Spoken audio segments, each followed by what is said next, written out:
সবার দাবি একটা হতে হবে। ৫৬,০০০ বর্গ মাইলে ভারতের আধিপত্যকে দাফন করার জন্য যে অগ্রভূমিকা পালন করছে, আমার কলিজার টুকরা হাদিকে তারা শহীদ করছে, ৫৬,০০০ বর্গ মাইলে তাদেরকে ফাঁসিতে ঝুলাইতে হবে। ঠিক কিনা বলো? ও দিল্লি না ঢাকা, গোলামি না আজাদি। আমার ভাই শহীদ কেন? দিল্লি না ঢাকা,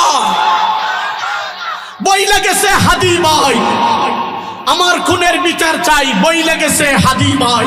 ৫৬,০০০ বর্গ মাইলে আল্লাহর বিরুদ্ধে, নবীর বিরুদ্ধে, ইসলামের বিরুদ্ধে, আল্লাহর কোরআনের বিরুদ্ধে যারা বলবে, আল্লাহকে যারা মুনাফিক বলে গালি দিবে, ও গাজীপুরের মুসলমান, আজকের এই দারুল আবরার কিন্ডারগার্টেন, ইসলামিক কিন্ডারগার্টেনের উলামায়ে কেরাম, যুবক মুরব্বী বাবাদেরকে বলবো, আল্লাহর বিরুদ্ধে, নবীর বিরুদ্ধে বলবে, আমরা বসে বসে তামসা দেখবো, হইতে পারে না। ও মুসলমান, আপনারা কিছুক্ষণ আগে ডকুমেন্টে দেখছেন, গোটা বাংলাদেশের যুবকদেরকে থমকে দেওয়ার জন্য,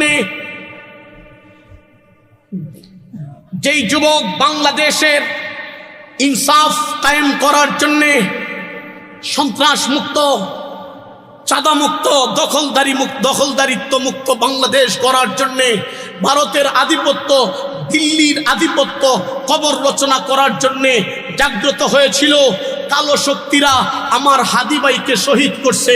ও মুসলমান, পরিষ্কার করে কথা, হাদি ভাইকে যারা শহীদ করছে তাদেরকে বিচার বাংলার মাটিতে করতে হবে। ঠিক কিনা জোরে বলেন, আরেকটু জোরে বলেন, ঠিক কিনা?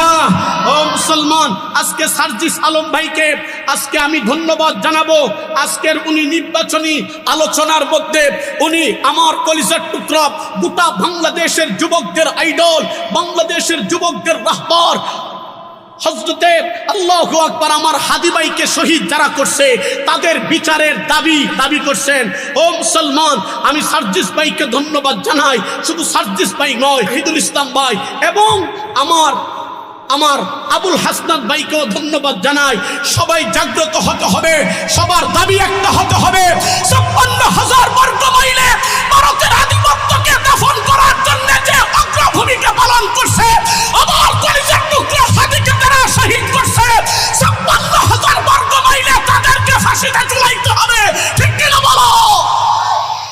ও দিল্লি না ঢাকা, গোলামি না আজাদি। আমার ভাই শহীদ কেন? দিল্লি না ঢাকা, বই লেগেছে হাদি ভাই, আমার খুনের বিচার চাই, বই লেগেছে হাদি ভাই।